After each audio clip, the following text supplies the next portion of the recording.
Kayak itu tak masuk lagi. Yang sudah. Jangan masuk itu. Okey.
Bismillahirrahmanirrahim.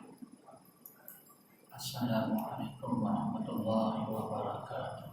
Waalaikumsalam warahmatullahi wabarakatuh. Alhamdulillah. Alhamdulillahil qa'il. A'udzu billahi samii'il 'aliim minasy syaithaanir rajiim.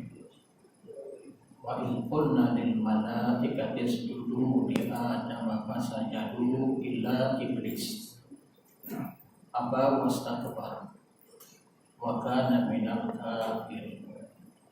Asyhadu an la ilaha illallah wahdahu la syarika lahu wa asyhadu anna Muhammadan abduhu wa rasuluh. Allahumma shalli wa sallim wa barik ala hadzal nabiyil karim wa ala alihi wa ashabihi wa man tabi'ahu wa nasarahu ila yaumiddin.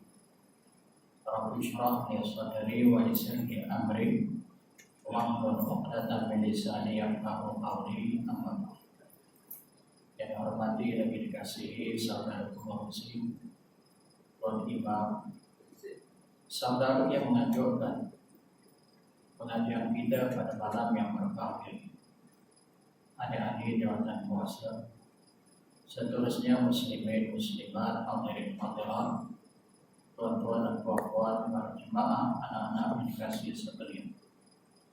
Syukur alhamdulillah kita masih lagi berada di permukaan bumi Allah. Mudah-mudahan kehidupan kita senantiasa dirahmati, diberkati dan dirahmati oleh Allah. Baik tuan-tuan, ibu-ibu, anak-anak yang dirahmati Allah. Kembali kepada ayat yang telah dibacakan di awal Muqaddimah tadi. Ianya terdapat dalam suratul Baqarah, surah Al-Baqarah, juzuk yang pertama pada ayat yang ke-34. Allah berfirman, A'udzu billahi samii'il 'aliim minasy syaithaanir rajiim. Wa idh qulna lil malaikati. Ingatlah tatkala kami berfirman, kami berkata kepada para malaikat. Siapakah yang dimaksudkan kami? Allah. Mengapa Allah menyebut tentang dirinya kami? Seperti yang pernah saya sebut dalam kuliah yang terdahulu. Kita kalau mengaji dalam kitab Syarhul Uruf, dalam ilmu sharaf, dalam ilmu nahwu, ilmu balaghah, Allah menyebut tentang zat, sifat dan af'alnya dinisbahkan kepada kami. Mu'azzam li nafsi, Allah membesarkan, mengagungkan, memperhebatkan akan diri. Tidak memahamkan yang Allah itu berbilang-bilang, sebab kalau masih menyebut kami tasawuf kumpulan yang ramai, kami datang daripada tempat sekian-sekian. Kalau manusia menyebut perkataan kami tasawuf, pemahaman kita ramai. Tapi bila Allah menyebut kami telah berfirman, telah berkata kepada para malaikat, Allah tetap wahdah. Allah tidak berbilang-bilang, Allah tidak ramai, tapi Allah Maha Esa. Allah tunggal. Ini disebut oleh Allah dalam surah Al-Ikhlas. Qul huwallahu ahad, katakan hai Muhammad, dia yakni Allah ahad. Apa maksud ahad? Esa, tunggal, tidak berbilang-bilang pada zat, sifat dan af'al. Tatkala Allah berfirman, Allah perintahkan kepada para malaikat agar sujud kepada Adam. Usjudu li Adam, sujud oleh hai malaikat kepada Adam. Fasajadu, maka malaikat pun sujud, tunduk, patuh, akur kepada perintah Allah. Illa iblis, melainkan iblis. Aba wastakbar, sampai iblis enggan sujud. Rupanya ada penyakit takabur. Orang Arab menyebut takabur ini maksudnya sombong, ego, bongkar. Kalimat takabur itu kalau dalam bahasa Arab dia agak keras, kasar. Bila Allah sebut aba wastakbar, maksudnya keangkuhan, kesombongan, keegoan. Wa kana minal kafirin, Allah jelaskan adalah dia, yakni iblis yang enggan sujud kepada Adam, tidak akur kepada perintah Allah seperti mana para malaikat. Dia termasuk di kalangan orang yang kafir. Kalimat kafir itu termasuk dalam bab kufur, diambil daripada perkataan kafarah.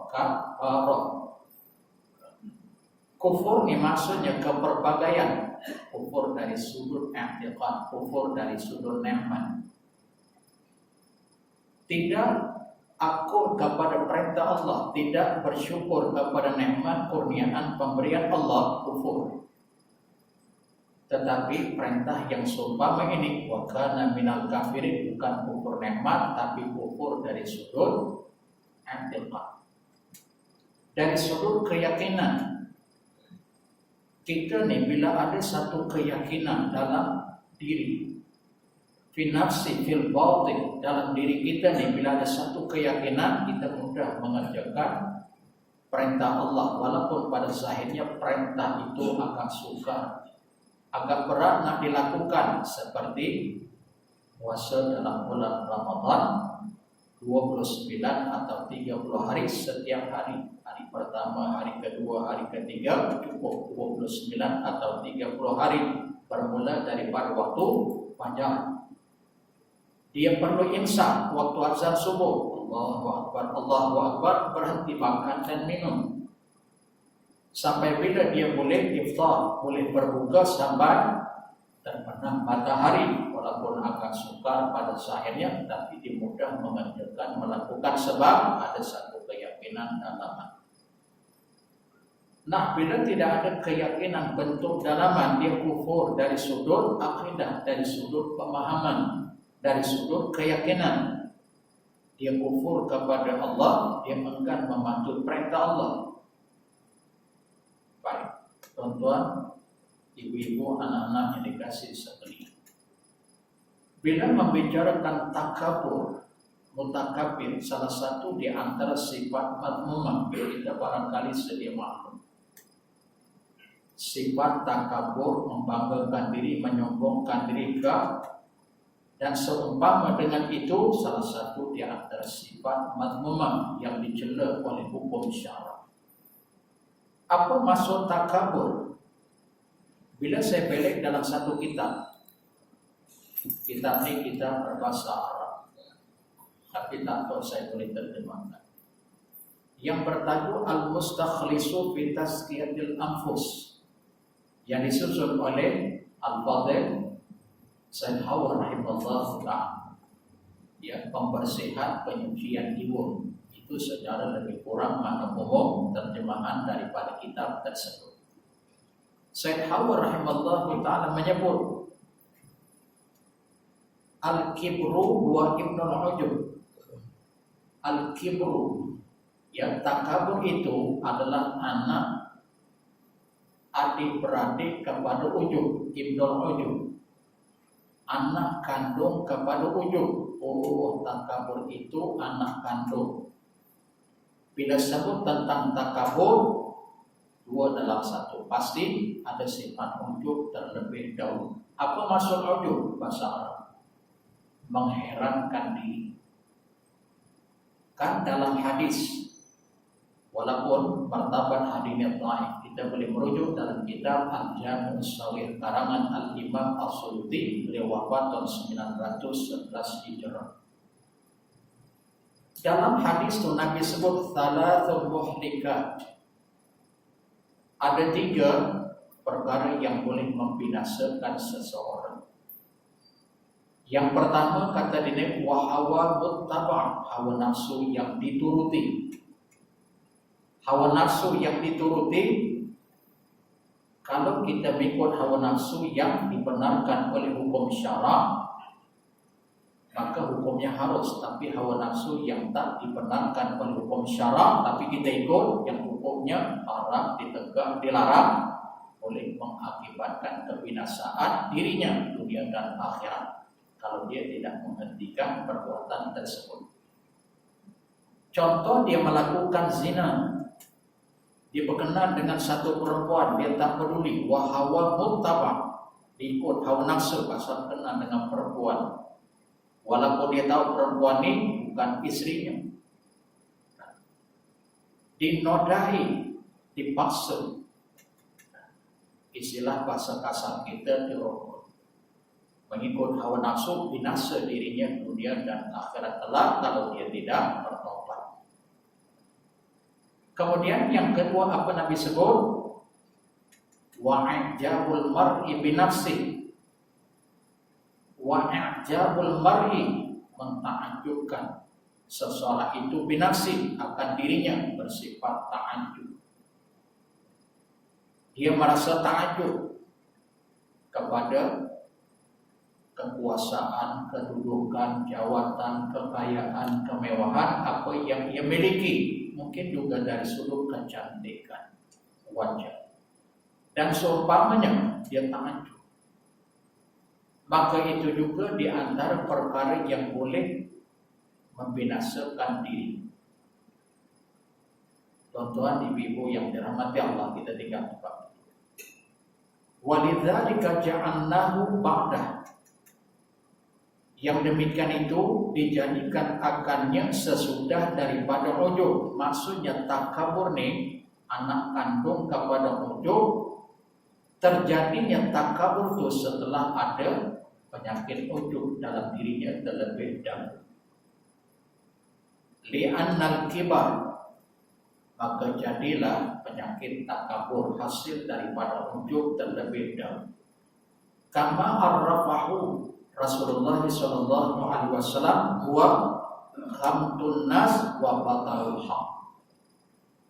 Seperti mana yang ditarifkan oleh Rasulullah sallallahu alaihi wasallam, yang dikatakan takabur itu khamtun nas.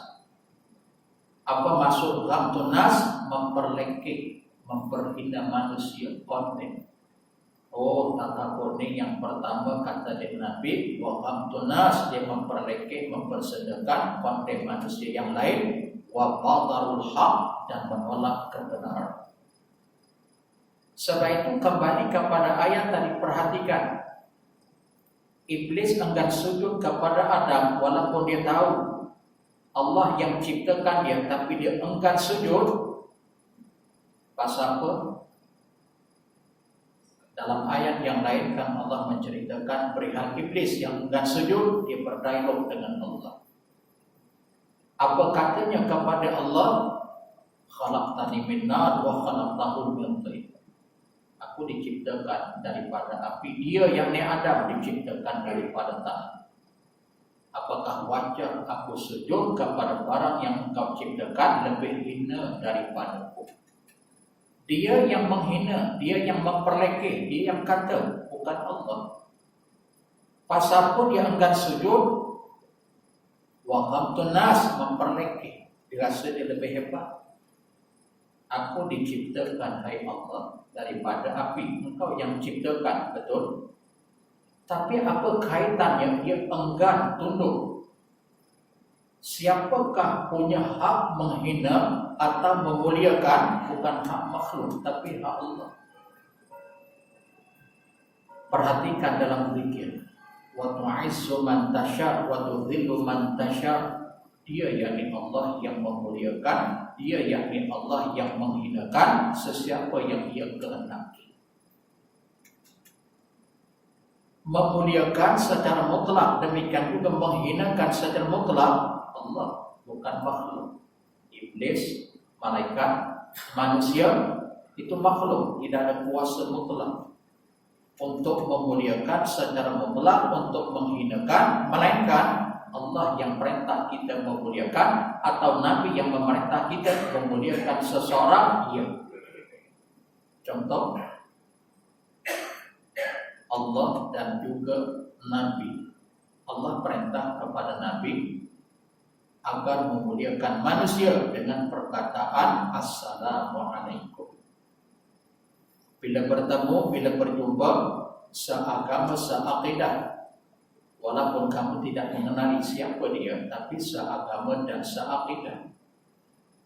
Dalam hadis riwayat Imam Al-Bukhari dan Muslim, bersumberkan daripada Abdullah bin Amr radhiyallahu anhu, seorang sahabat tanya ke Nabi, ya Rasulullah, ayyul Islam bi khair. Wahai Rasulullah, dalam ajaran Islam itu semuanya baik, indah, cantik. Dalam banyak-banyak yang terindah, yang baik, yang cantik itu, apakah dia ayyul Islam bi khair? Apa Nabi jawab? Faqal tut'imu ta'am, kamu menjamu makan. Yang kedua, wa taqra'us salam ala man arafta wa man lam ta'rif. Kamu memberi salam kepada orang yang kamu kenal maupun orang yang kamu tak kenal. Maksudnya seagama dan seakidah. Sebab itu bila kita beri salam kepada seseorang yang afdal, ada kalimah alif lam. Boleh tak kalau kita buang alif lam? Boleh. Assalamualaikum. Mana ada alif lam, mana ada sambung. Tetapi tidak afdal. Yang afdal as-salam, kerana alif lam itu kalau kita kaji dalam kitab Syarah Muslim Qadhi Iyad, beliau wafat pada tahun 544 Hijrah. Kalimah alif lam pada kalimah Assalamualaikum itu alif lam at-ta'zim, memuliakan. Termasuk kita nak membicarakan, kita nak fokus tadi yang memuliakan secara mutlak Allah kepada makhluknya. Lalu bagaimana kita boleh memuliakan, kita boleh menghormati sebab Allah yang perintah, Nabi yang memerintah, maka dibenarkan. Tapi tentang penghinaan juga mutlak Allah yang boleh menghina kepada makhluk ciptaannya, kita tidak berhak sedemikian. Sebab itu dalam hadis riwayat Imam Muslim, apa Nabi sebut? Sibabul muslim fusuq wa qitalu kufrun, mencaci maki, mencela seorang muslim fasik, membunuh kufur. Kita tak boleh cerca, tidak boleh mencaci, memaki Ahmad sekalipun, betul dia salah. Karena seolah-olah mencerca, mencaci maki itu hak Allah secara mutlak. Betul dia salah, dia silap. Tapi kita sebagai hamba Allah bukan mencerca, bukan menghina, bukan menjatuhkan air muka dia, mengaibkan dia, tapi menegur, memberi nasihat, tunjuk ajar yang baik. Sebab itu dalam hadis yang lain Nabi sebut, riwayat Al-Bukhari dan Muslim, ad-dinu an-nasihah. Ad-dinu ada alif lam ma'rifah. Bila ada alif lam ma'rifah dimaksudnya sesuatu khususnya. Agama itu an-nasihah juga ada alif lam. Alif lam ma'rifah. Agama itu adalah nasihat. Agama itu nasihat. Orang buat salah, dia tak salat, dia tak menutup aurat, dia melakukan kejahatan, minum arak. Kita bukan cerca dia, bukan kita hina dia, bukan kita maki hamun dia. Betul lah, betul. Dalam hati kecil, ya Allah, orang ni tak sembahyang, orang ni melakukan zina, orang ni merompak, orang ni mencuri, orang ni mengumpat, memfitnah. Semua perbuatan itu ditegak, diharamkan, dilarang, mengakibatkan kepada kemurkaan Allah, betul. Tapi hak kamu bukan mencerca dia. Selama mana di Islam kamu tidak boleh mencerca dia. Apa yang perlu kamu lakukan? Tegur, nasihat dengan cara yang baik. Dia nak terima atau tidak, itu bukan persoalan. Allah yang berhidayah, bukan kita. Kita bagi tahu maaf, apalah faedah, apalah manfaat kamu buat kerja-kerja yang sumpah ini. Boleh tak kamu tinggalkan perbuatan jahat? Coba kamu kembali ke pangkalnya, buat pekerjaan yang baik. Kerana kebaikan yang kamu lakukan kembali kepada kamu. Begitulah Islam mendidik dan mengajar. Allah. Baik, kembali kepada bab at-takabur. Yang dikatakan takabur itu ghamtun nas, memperlekeh, memperhinakan manusia. Iblis tadi kan sujud dekat Adam, pasal dia merasa dia lebih hebat, dia rasa dia lebih mulia. Kemudian wabatarul haq, menolak kebenaran. Itu di antara sifat ciri-ciri orang yang ada dihinggapi penyakit sombong, menolak kebenaran. Walaupun dia tahu dia salah, dia silap, tapi dia tak terima kebenaran pasal ada sifat sombong dalam diri. Baik. Kemudian kata dia Syekh Hawa rahimallahu ta'ala, bila sebut tentang takabur, ianya dibahagikan kepada 3 pembahagian. Pertama, al-awwal at-takabburu 'ala Allah. Pembahagian yang pertama, takabur kepada Allah. Ringkasnya, apa yang Allah perintah enggan dikerjakan, apa yang ditegak itu pula yang dibuat. Enggan mematuhi perintah Allah. Allah kata wajib, dia tak buat. Allah kata haram, dia juga tidak meninggalkan. Terbalik. Yang wajib tak buat, yang haram pula yang dikerjakan. Takabur. Menolak kebenaran dia. Kemudian yang kedua, at-takabburu 'ala Rasul. Takabur kepada Rasul. Enggan mencontohi, enggan menjejaki apa yang dicontohkan oleh Nabi, apa yang diajar oleh Nabi, enggan diambil, enggan dicontohi, walaupun dalam masa yang sama dia boleh buat. Apa yang Nabi perintah, apa yang Nabi buat, dia tahu perintah Nabi, dia pun tahu Nabi buat begitu, tapi enggan. Walhal dalam surah Al-Hasyr, juzuk yang ke-28 pada ayat yang ke-7, Allah akan berfirman cerita tentang Nabi, wa ma atakumur rasulu fakhudhu wa ma nahakum anhu fantahu wattaqullaha ila akhiril ayat. Apa-apa yang didatangkan oleh Rasul kamu ambil, contohi, jejaki, ikuti.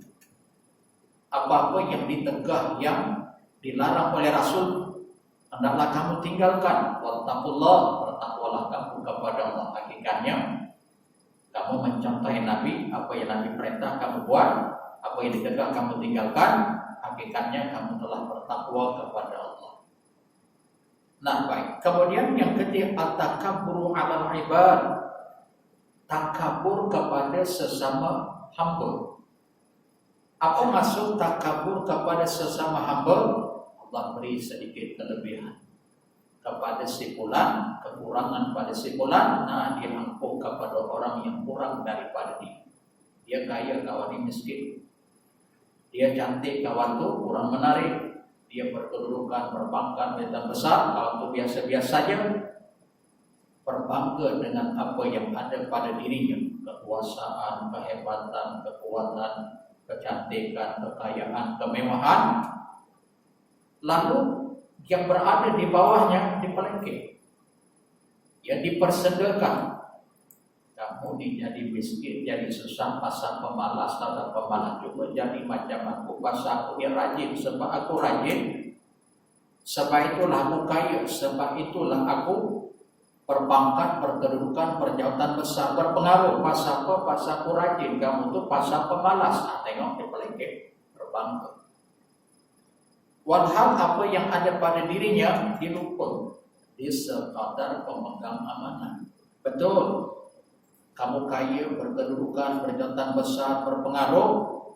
Betul, dengan usaha dan ikhtiar. Tapi kamu jangan lupa, dengan izin Allah berlaku. Dan hakikatnya hanya sementara. Apa yang kamu miliki, apa yang ada pada diri kamu hanya sementara. Kamu hakikatnya sebagai pemegang amanah, tidak bersifat mutlak. Baik, kita tinggal dulu. Kemudian kita lihat dalam kitab yang lain, kita nak membicarakan bab takabur, nanti masuk kita tak sempat. Ya, kitab yang kedua, Al-Bayan wa Ta'rif fi Asbabi Wurud Al-Hadis Syarif. Ya, kitab ini membicarakan bab hadis, kita nak membicarakan yang berkaitan dengan at-takabbur. Kitab ini disusun oleh Asy-Syarif Ibrahim bin Muhammad bin Kamaluddin Asy-Syahid bin Ibn Hamzah Al-Husaini Al-Hanafi Ad-Damsyiki. Ya, baik, kita lihat hadis yang berkaitan dengan at-takabbur.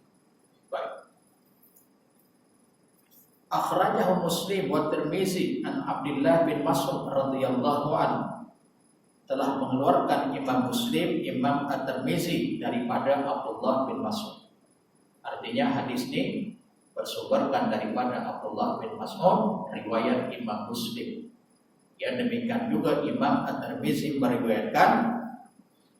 Kemudian Imam At-Tabrani fil Kabir meriwayatkan juga hadis yang sama dalam kitab Al-Kabir karangan Imam At-Tabrani. Tetapi bersumberkan daripada sahabat Nabi yang namanya An Abi Umamah Al-Bahili radhiyallahu anhu. Nah, demikian juga Imam Al-Hakim meriwayatkan daripada Ibnu Umar radhiyallahu anhu. Artinya beberapa orang sahabat Nabi yang berlainan dan juga beberapa ulama ahlul hadis yang berlainan meriwayatkan hadis yang sama. Apa hadisnya? Nabi pernah menyebut, Innallaha jamilun yuhibbul jamal. Sesungguhnya Allah itu cantik, Allah itu indah, menyukai keindahan, kecantikan. Apa kaitan dengan sombong? Nanti. Bila Nabi sebut Allah itu indah, cantik, dan menyukai sesuatu yang indah, sesuatu yang cantik, sababuhu. Penyebab Nabi sebut begitu, kama fi Muslim an Ibnu Abbas Ibnu Mas'ud radhiyallahu anhu. Ibnu Mas'ud radhiyallahu anhu anin Nabi sallallahu alaihi wasallam qala la yadkhulul jannata man kana fi qalbihi mithqala dzarratin min kibrin.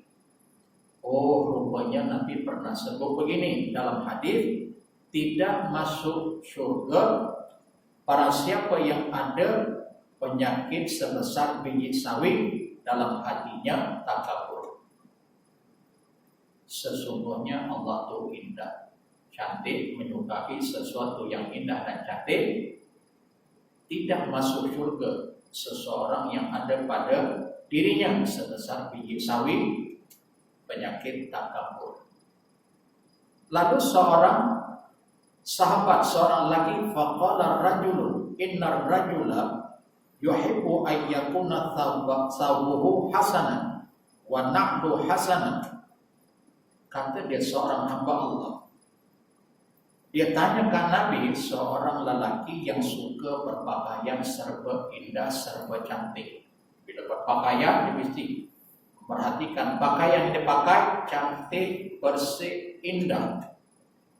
Bukan sekadar pakaiannya, wa na'luhu hasanan, kasut.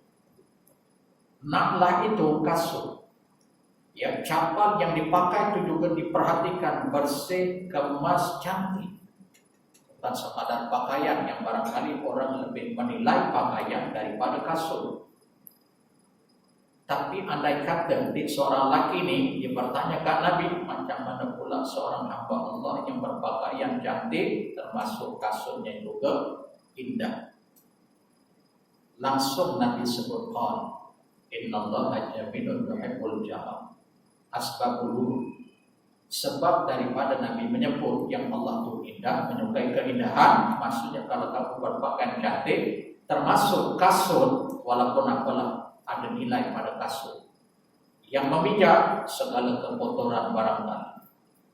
Apalah ada nilai kasut yang cantik, tapi kamu jangan lupa katanya Nabi, Allah itu pun zat sifat afalnya indah, suka kepada keindahan. Maksudnya pakaian kasut yang indah, yang cantik itu tidak ada kaitan dengan sifat takabur, sombong, gak angkuh. Pasal hukum syara Islam memerintahkan sedemikian. Innallaha nazif yuhibbun nazafa. Sesungguhnya agama itu bersih, kemas, yuhibbun nazaf, sangat menyukai kekemasan. Bersih dari sudut hati, dalaman, luaran, tubuh badan, pakaian, tempat salat, hatta di mana kamu berada. Rumah kita, dalaman, luaran, persekitaran, pastikan bersih, kemas, indah, dan cantik sebab Allah itu indah. Ini tidak ada kaitan dengan sombong, angkuh.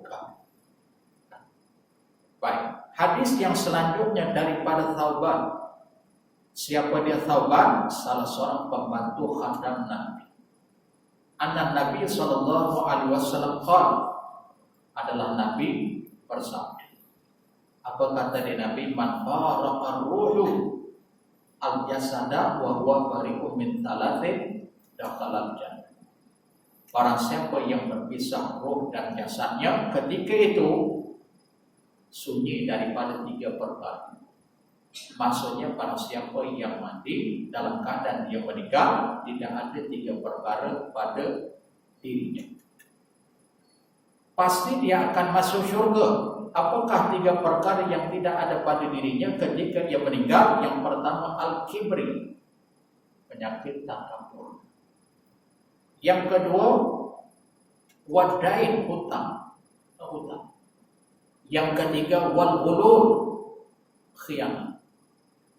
Artinya ketika ia meninggalkan dunia, roh dan jasad berpisah, mati ia, tak ada 3 penyakit. Pertama tadi sifat takabur, yang kedua hutang, yang ketiga khianat. Sebab itu sifat seorang mukmin dia tak ada penyakit takabur.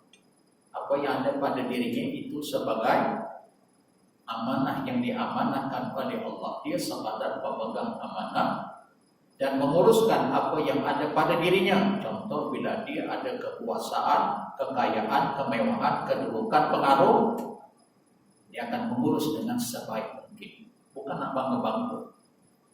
Contoh Abu Bakar, Uthman, Abdurrahman bin Auf sangat kaya, tapi tak pernah mereka berbangga dengan kekayaan.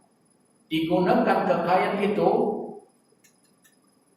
untuk membantu orang yang kurang bernasib baik, bukan berbangga. Begitu juga orang yang berkedudukan, bukan berbangga dengan kedudukannya, tapi digunakan dengan sebaik mungkin. Allah. Baik, kita tinggal bantah kabar itu, kabar bab ada. Oh, yang kedua Nabi sebut tadi orang yang berhutang. Tuan-tuan ibu yang dirahmati Allah, boleh tak kita berhutang? Boleh, sekiranya ada keperluan yang mendesak. Kalau tidak ada keperluan yang mendesak, kita tak perlu berhutang. Jangan berhutang sebab risikonya sangat tinggi.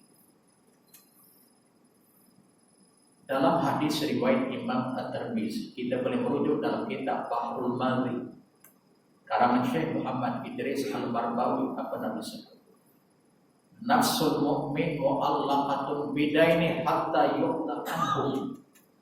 Ruh orang yang beriman itu tergantung mu'allaqah baina sama'i wal ard. Para ulama membahas di antara langit dan bumi. Maksudnya nak ke langit pun tak, nak ke bumi pun tak, ibarat kata nak ke syurga pun tak, nak ke neraka pun tak. Tak apalah, tak ke neraka selamat, tapi maaf,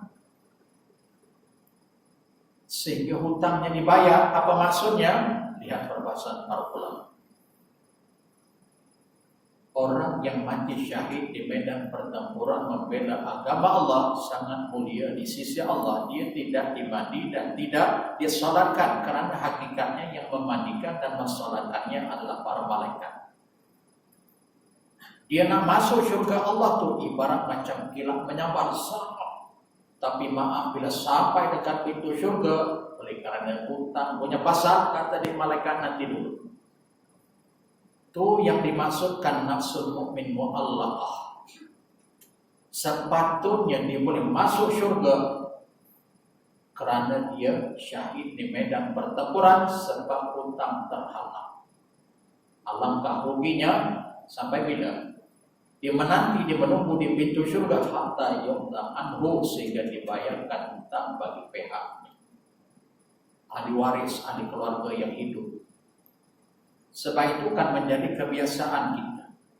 Bila meninggal mak kita, ke ayah kita, sesiapa saja di kalangan ahli keluarga, lepas salat jenazah kita pun berucap Assalamualaikum tuan-tuan ibu yang dirahmati Allah sekalian. Yang meninggal ni adalah ayah, adalah mak, adalah adik-adik saya. Kalau sekiranya dia ada berhutang dengan tuan-tuan ibu, nak menuntut hutang, tuntut kat saya. Atau tuan-tuan halalkan saja dunia akhirat. Mungkin ada yang berkenan tadi, sikit-sikit bolehlah halal dunia dalam puluh-puluh ribu, minta maaf. Setakat 102 dalam hati kita kena berucap, kalau nak menuntut hutang, tuntut kasih atau dihalalkan. Sebab kesan kepada si mayat tersebut. Tadi saya dah sebut, nak masuk syurga terhenti. Hadis itu riwayat Imam At-Tirmizi. Nah, kemudian yang ketiga tadi, orang yang khianat. Sebagian ulama lughawiyah menyebut perkataan hulul, berdusta, berpanjangan, berkekalan, berterusan. Sebagian ulama lughawiyah menyebut pendusta yang bersangatan, itu hulul, juga tak akan masuk syurga. Kaitan pendusta yang berkekalan, yang berterusan, salah satu di antara sifat munafik.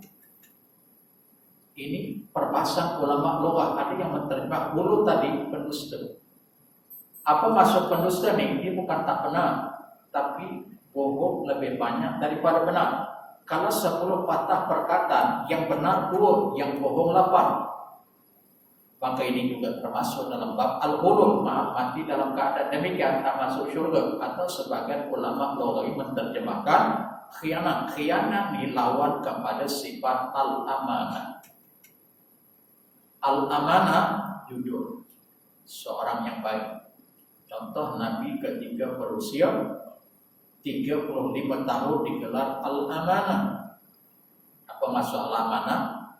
Jujur, bijak, benar, tutur kata, kelakuan. Al-amanah nih dia rangkuman, cakap benar, jujur, baik, dan seluruh kepribadian akhlak. Pokoknya bila dia bawa Islam satu ajaran yang bertentangan dengan ajaran datuk nenek moyang mereka yang terdahulu, dah didustakan, dituduh Nabi ini tukang sihir, gila. Ada dalam Quran disebut Majnun, sahirun kadzab, dia seorang tukang sihir, lagi pendusta.